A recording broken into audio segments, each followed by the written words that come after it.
at the Aftermath template, let's take a close look here at one of them.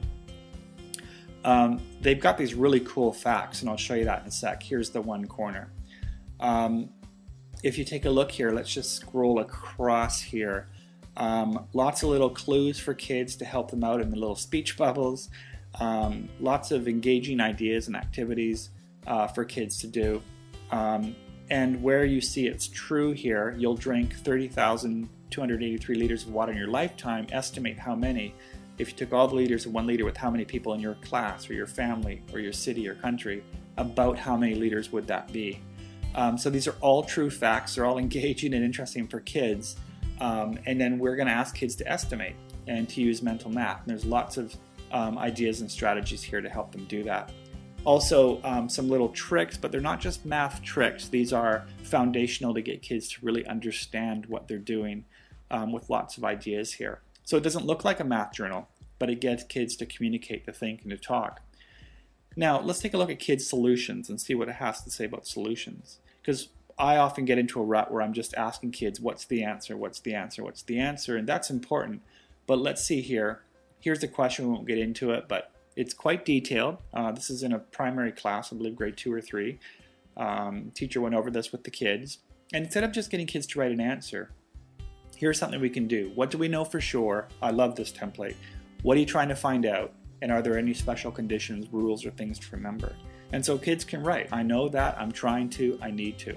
Okay? And I developed the template first try and second try. And I solved the problem in this way. Let's take a look at an actual sample from a student. Again, we're not going to look at hundreds, we're just going to look at one, just to keep it pretty simple here. All right, so the students filled this in. What do they know for sure? What are they trying to find out? Are there any special conditions? I learned that you can make a lot of things out of 18. One of the ways is 6 plus 6 plus 6. I can go on, but I don't have enough paper. Another way to do that is to take a look at a video with kids, and a number of teachers have used this even as low as grade 2 or 3. So getting kids to look at what I've got on my website, the Born Numeracy, and getting kids to look at math in the real world, just to get them talking. Often kids think math is just what's in a textbook. So what do they see in the video? How is math used in the example, and so on in the video? And there's dozens and dozens of ideas. On my site I also provide each one of those images, and you can get these cards and get kids to cut them out and sort them into groups. Really cool stuff, because kids then start to take a look at that video in a different way. Here's another way to get kids to think about journaling. Just give them something like this if you're doing fractions. And it's not as threatening as a whole page full of 75 questions. Get them to explain how they got each of their estimates. Here's another idea using a number line. A teacher told me he used this recently with his kids, and they totally understood. He said every student in my class understood about decimals and fractions when they started to look at it in different ways. So the important thing is, we're not talking about worksheets here. We're talking about getting kids to communicate, to talk, to think through different ways. And it's going to look different in your class. It's not going to always just look like this. Let me end by showing you some ideas I love. The Number Devil is a fantastic book. See if you can find it on Chapters or Amazon. It's got there's a great little DVD that you can get as well, and it's just stunning. If you have an LCD projector, it's even better at your school. You can show the kids different parts of the book. It's fascinating to get kids to start to think and talk. Another great book is Jaden's Rescue. Again, Amazon or Chapters.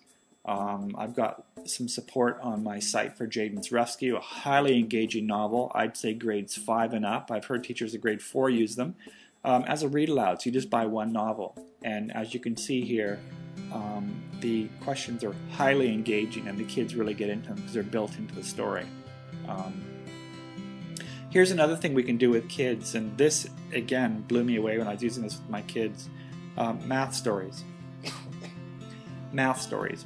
Okay, here's how I set it up, and I'll go into a bit more detail. We give kids some numbers, we get them to write a word problem, and it's really amazing how we can see pretty quickly if kids understand the math that we're doing. This is good to do. You can do this before a unit, during a unit, or near the end of the unit. And so here's how I set it up. I'm going to go through this very quickly, but again, you can rewind this. Kids write a list of 4-digit numbers. Now they pick any 2 or 3 of those 4-digit numbers, so it becomes very personal and relevant to those kids. It's not the same for everyone. They might add a decimal in the right place. And then they can use those numbers and write a story. So we can think of money, right? So kids are maybe adding up money or multiplying with money, and then they write a story about that. Do they understand multiplying? Do they understand division? Do they understand addition and so on? They can write their strategies on the left-hand side. They can write or draw, and then they give an answer. So they're not just creating stories with these amazing numbers that go on and on. They also have to answer, or they could trade an answer. Another great thing to do with journals is to ask kids about prior knowledge. And so one way is just get them to brainstorm. Where do you notice patterns? And this is what this is. And the students are writing down all kinds of stuff here of patterns in the classroom. You can give this for homework. Come back tomorrow with 10 different ways of how we use patterns or how we can see patterns in the real world. It's a great way to get kids to start saying how math is relevant in the real world. So a math journal could just be a list. It doesn't have to be writing about what we did today. It could be way more than that. You can use literature like the Greedy Triangle. I ask kids to draw while I'm reading, and it becomes part of their math journal. And so this is a fantastic little book if you can get it, by Marilyn Burns. And so the really good thing here is, again, I hope you're hearing this theme, this repeated theme, that it's we're related to real life. Like, where do we see this? So here's a triangle, and the triangle's dissatisfied. Here it is in the shape where the hands meet the hips and so on, and it's happy, but then it becomes dissatisfied. It goes to the shapeshifter, and the triangle asks the shapeshifter, if I just had one more side and one more angle. So we get kids to draw triangles.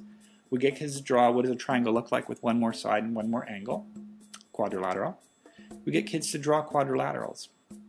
And then we show them different ways and different types of quadrilaterals. Now most kids will do squares and rectangles, and that's fine. But there's so many different ways to do quadrilaterals. And as the story goes on, it goes on, and the quadrilateral is unhappy, and it asks for one more side and one more angle, and so on. So we get kids to draw what one more side and one more angle looks like on a quadrilateral, and so on. And so as we can see, the theme in the book, it follows a pattern, and the shape continues to get more sides and more angles. But then we can get kids to draw that. And the amazing thing is this, that kids start looking around in their journals and saying, whoa, there's many ways to draw quadrilaterals. There's a lot of ways to draw pentagons. It doesn't always have to look like a beehive cell or a house. Hexagon, same thing. It doesn't have to look like a beehive cell. There's many ways to draw hexagons, and there's a lot of ways to draw octagons. It doesn't have to just look like a stop sign. So the other power of math journals is that kids can learn from each other, that they have different ideas and different ways of expressing it. So to repeat, if you haven't read The Number Devil, and don't be frightened of the title, it's a harmless little devil creature, the creature that created numbers and so on. It's pretty fascinating.